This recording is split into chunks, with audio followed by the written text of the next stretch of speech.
उत्तर प्रदेश के कन्नौज से इस वक्त की बड़ी खबर। समाजवादी पार्टी कार्यकर्ताओं द्वारा पीडीएम महापंचायत का गांव-गांव आयोजन किया जा रहा है। देखिए क्या कहते हैं सपा नेता। उत्तर प्रदेश में एक आपकी ऐसी विधानसभा है छिबरामऊ में, जहां आपके भाई आपके बेटे ने अकेले 9 बिजली के पावर हाउस छिबरामऊ विधानसभा में किसानों के लिए लगवाने का काम किया था। आपके बगल में हमने विजोड़ा में साथियों बिजली का पावर हाउस चालू करने का काम किया। हमारी ऐसी योजना थी, अगर दोबारा अखिलेश यादव सत्ता में होते तो छिबरामऊ विधानसभा को साथियों लखनऊ कानपुर की तरह हम 24 घंटे बिजली देने का काम करते। साथियों आज आप लोग देख रहे हैं भारतीय जनता पार्टी के नेता जुमलेबाजी कर रहे हैं।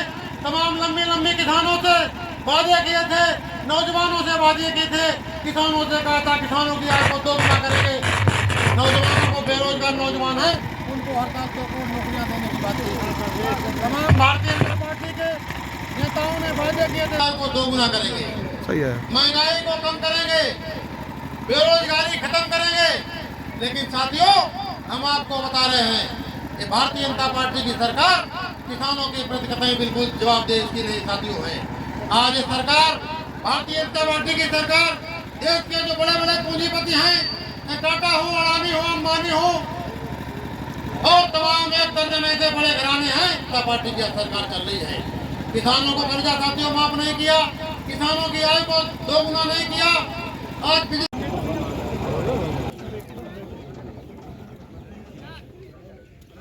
समाजवादी पार्टी के राष्ट्रीय अध्यक्ष माननीय श्री अखिलेश यादव जी के निर्देश पे पूरे उत्तर प्रदेश में पीडीए जनपंचायतों का आयोजन हो रहा है और उसके तहत आज मैं कन्नौज जनपद में हूँ, छिबरामऊ विधानसभा में। और जिस तरीके से मैं पूरे कन्नौज में घूम रहा हूँ, मुझे कहीं बीजेपी का कोई विकास दिखाई नहीं पड़ा। जहाँ भी जिस सड़क से निकल रहे हैं वो सड़क माननीय अखिलेश यादव जी ने अभी जहाँ भी विकास, पानी की टंकी से लेकर जो दिखाई पड़ रहा, सोलर प्लांट से लेकर अस्पताल से लेकर और जो कुछ दिखाई पड़ रहा है, एक्सप्रेसवे से लेकर सब माननीय अखिलेश यादव जी का विकास दिखाई पड़ रहा है। बिजली भी जो आ रही वो माननीय अखिलेश यादव जी की देन है। लेकिन बीजेपी के लोग बड़ी बड़ी बातें करते हैं। यहाँ के सांसद पुलिया बनवाने तक की हैसियत में नहीं है और वो बड़ी बड़ी बातें करते हैं।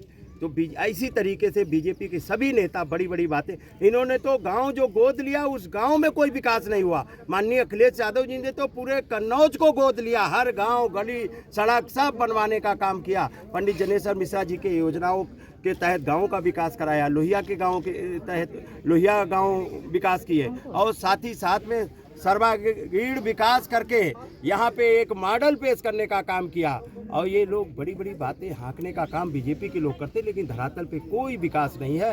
उनका विकास के नाम पे खेतों में सांड दिखाई पड़ते हैं। आज बिजली इतनी महंगी कर दी कि गाँव में लोगों के यहाँ फ्री में मीटर लगवाया और बिजली इतनी महंगी कर दी। सिलेंडर जो 350 का 400 का मिलता था वो 1200 का कर दिया। महंगाई चरम सीमा पे है, बेरोजगारी चरम सीमा पे है। मैं गांव में पूछता घूम रहा हूं कि 2 करोड़ नौकरी देने का वादा किया था, लेकिन मुझे आज तक कोई एक व्यक्ति नहीं मिला भारत सरकार में किसी की नौकरी लगी हो। अब वो नौकरी खोल रहे हैं तो जो सेना में नौकरी मिलती थी वो भी अग्निवीर की बना रहे हैं, जो 4 साल की नौकरी कर रहे हैं। इसलिए सभी मोर्चों पे विफल सरकार।